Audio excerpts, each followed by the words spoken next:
কিনা? সুন্নিরা কি আমরা সন্ত্রাসী করি? আজ পর্যন্ত শুনছেন সুন্নিরা কারো রাষ্ট্রের উপরে আঘাত করেছে?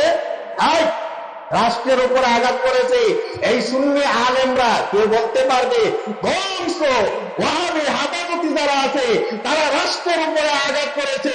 এমনকি রাষ্ট্রকে এমন কিছু প্রতিষ্ঠান আছে তারা পুইরা সারহার করে দিয়েছে। চিৎকার করবেন ঠিক কিনা?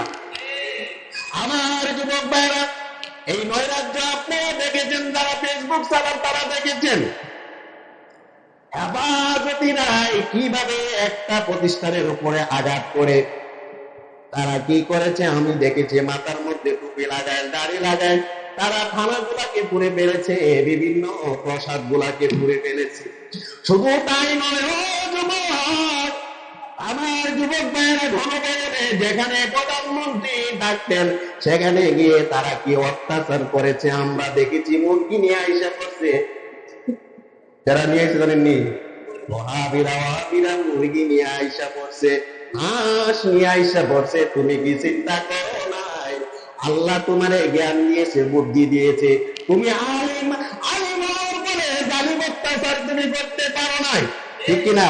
সাধারণ মানুষ করলে করতে পারে, এটা হলো ভিন্ন।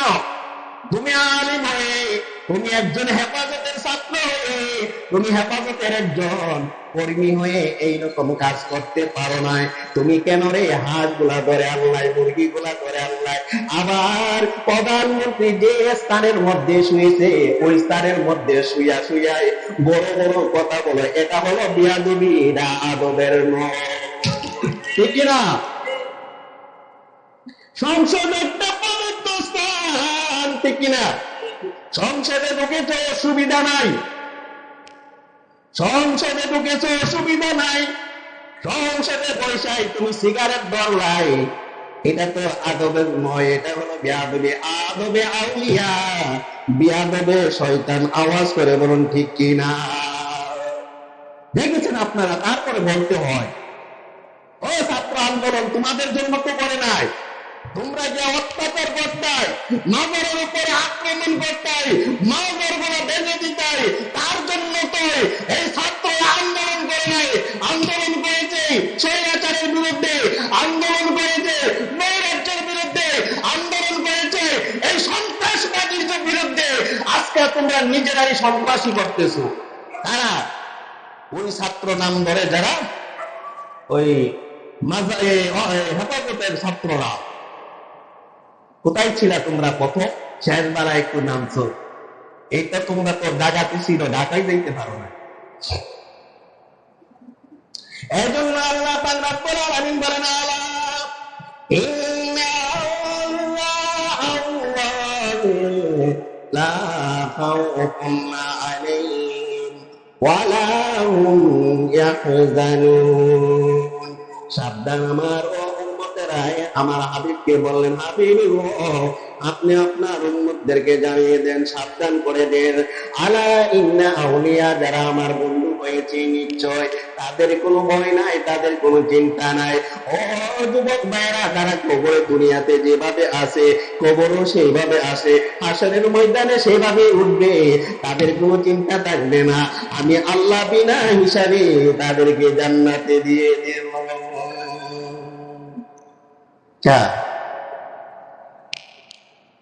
বন্ধু, আজকে তোমরা হলিদেরকে বিশ্বাস করো না, বিশ্বাস করবাই। হলিদেরকে আক্রমণ করো, দেখো না তোমাদের অন্যরা যারা আক্রমণ করেছিল, এক বক্তা বলেছিল লাত্তিয়া কি করো, মাজার কি ভেঙে দেব।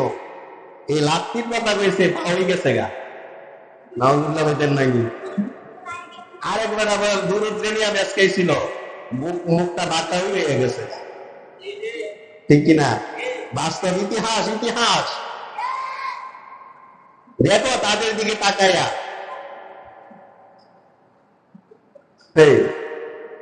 তোমরা এখন প্রধানমন্ত্রী আজাহারি দিতা, হেরে দিতা, তোমরা কত হইব? প্রধানমন্ত্রী আজাহারি দিত না, আর অন্য যারা আছে এরা চুরি করে আছে, এরা কিছু কথা বলতো না। আমার যুবক ভাইরা, আমরা আহলে সুন্নাত ওয়াল জামাত যারা ঐক্য হওয়ার চিন্তা করে করতেছি, হয়তো ব্রিফিং আসতে পারে এর বিরুদ্ধে আন্দোলন করার, অর্থাৎ মাজারের উপরে কেন আক্রমণ করেছে এর বিরুদ্ধে হয়তো একটা সমাবেশ হতে পারে, আন্দোলন হতে পারে। আমার যুবক ভাইরা, আমরা এগুলা অঙ্গরাজ্য আমরা চাই না, মারামারি কাটাকাটি আমরা চাই না। আমরা চাই শান্তি সমাজ, শান্তিতে বসবাস করতে, আমরা একে অপরকে ভালোবাসতে। আওয়াজ করে বলুন ঠিক কিনা?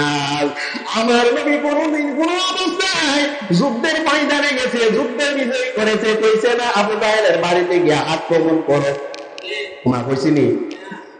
যুদ্ধের বিজয় করেছি, বদরের যুদ্ধে বিজয় হয়েছে, উহুদের যুদ্ধ, অন্যান্য হন্দকের যুদ্ধ বিজয় করেছি। ও আমার সাহাবারায়, যারা বেদুইন যারা বিরুদ্ধে করেছে তাদের বাড়িতে হামলা করো, বাড়িতে আক্রমণ করো।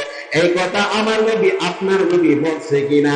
কখনো বলে নাই, বরং তাদেরকে মাফ করে দিয়েছে। এটা হলো নবীর আদর্শ। লাকাদ কানা লাকুম ফি রাসূলিল্লাহি উসওয়াতুন হাসানাহ।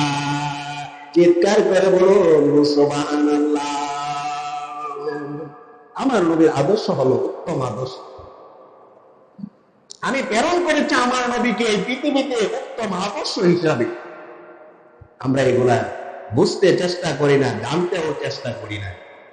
আমরা আবেগে শক্তি আছে, আমি এই হয়ে যাব, সেই হয়ে যাব, না, নেই ফায়দা। অল্প সময় আবার আল্লাহ বান্ডিস্টিং দিবে, ঠিক কিনা? আমি কোন মানে বিরুদ্ধে কোন কথা বলতেছি? বাস্তব কথাগুলো।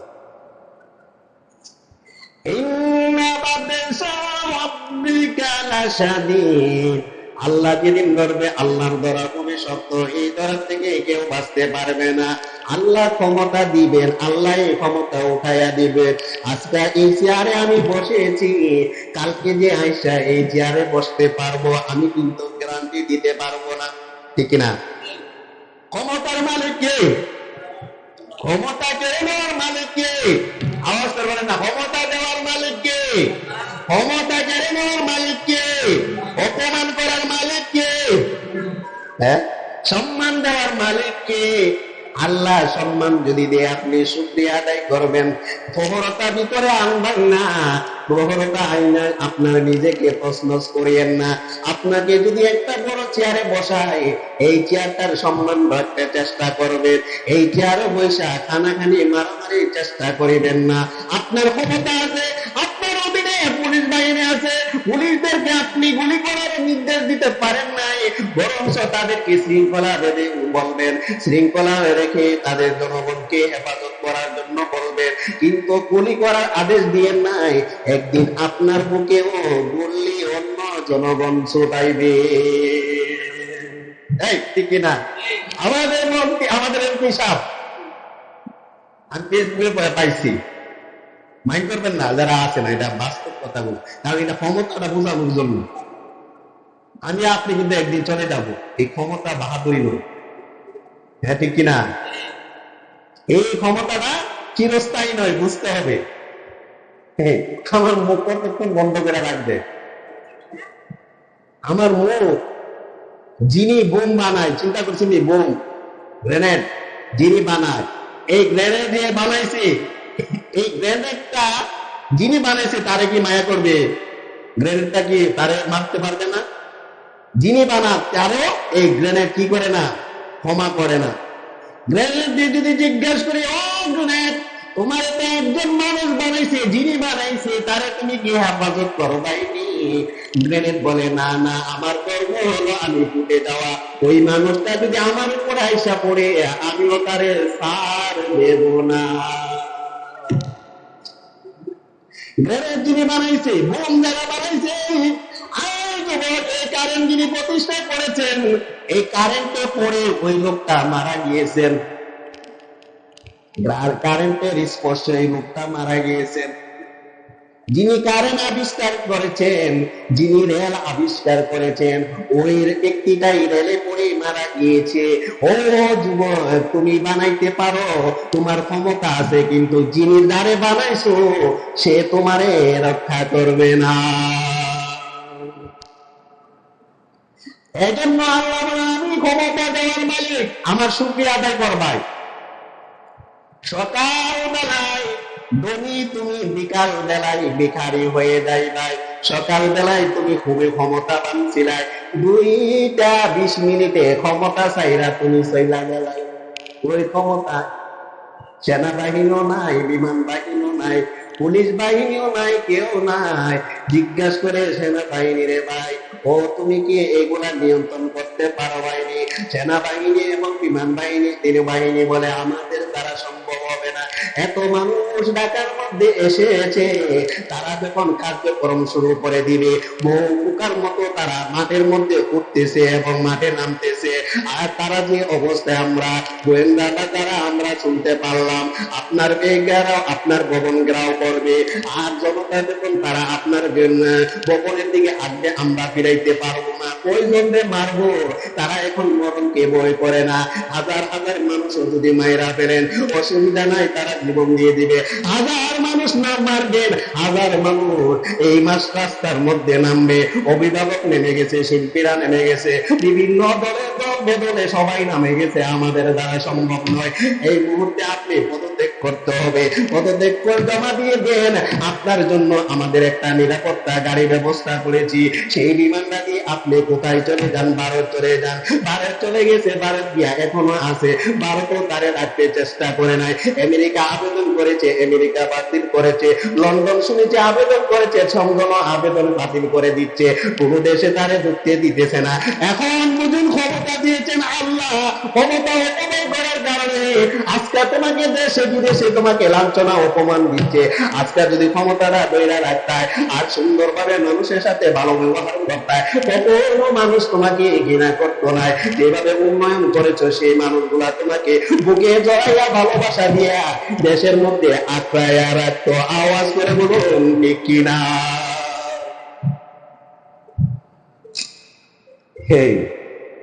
দেশের মানুষ তোমাকে ভালোবেসে আঁকড়ে রাখতো, তোমার উপরে জ্বর আসতো কখনো না, কারণ তুমি তো আমাদের দেশের জন্য অনেক কিছু করেছো, ঠিক কিনা? যাক, আল্লাহকে সবাই বুঝার মতো তৌফিক দান করুন।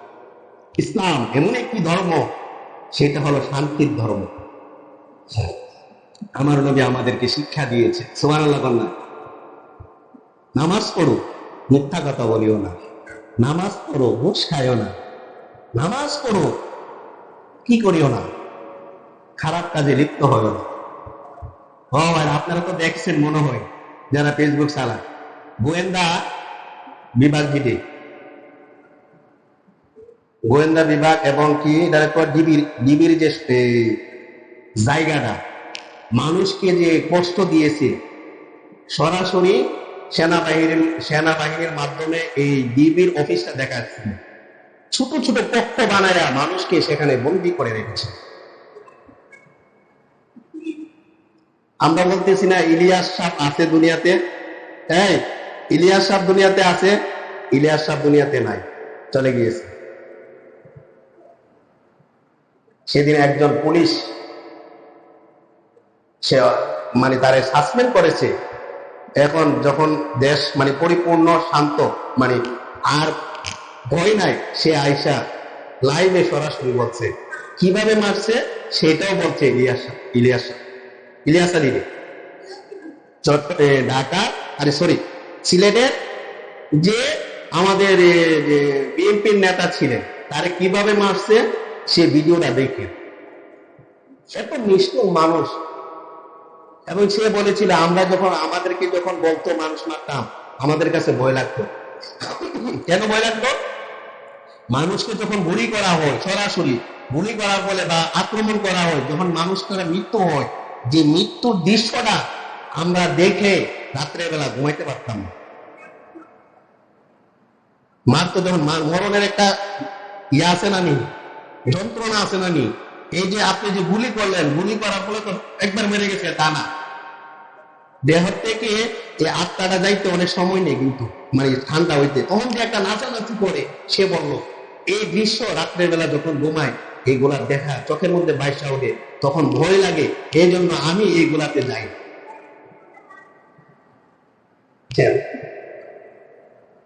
এখন আস্তে আস্তে সবকিছু বাহির হইতেছে। বাইর হবে।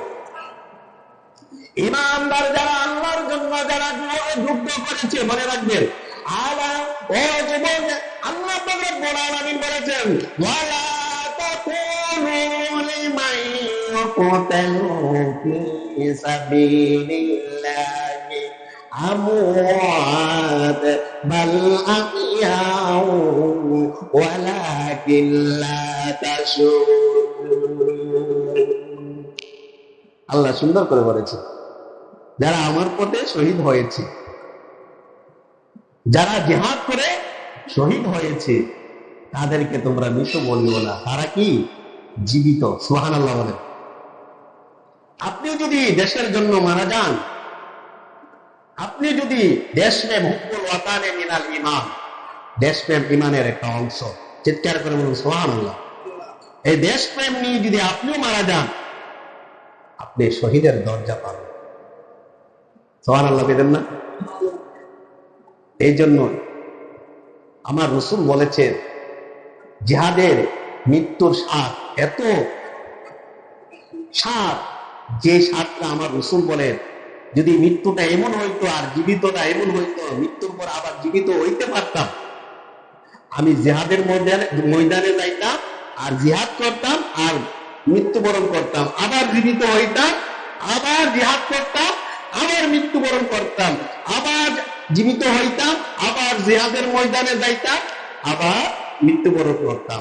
এটা যদি হইতো, সারাক্ষণ আমি জিহাদের মধ্যে লাগিয়ে থাকতাম। স্বীকার করবো সুবহানাল্লাহ। তাহলে এতে বোঝা গেল জিহাদের স্বাদ অনেক, মৃত্যুর স্বাদটা যা সাধারণ মৃত্যুর মতো নয়। আল্লাহর নামে, আপনার নামে, রাহমাতুল্লিল আলামিন বলেন, যারা জিহাদের ময়দানে মারা যাবে তাদেরকে তোমরা গোসল করাইবা, কিন্তু গোসল যদি করাও রে যুবক, একটা জিনিস মনে রাখবা, তাদের শরীরের মধ্যে যা কিছু আছে সব কিছু রেখে তারে দাফন করে ভাই। কেন কেন এইভাবে রাখবাই? ও হাসরের ময়দানে যখন উঠবে, তারা রক্ত মাখা এই কাপড় লইয়া হাসরের ময়দানে উঠবে। আমি আপনি মারা গেলে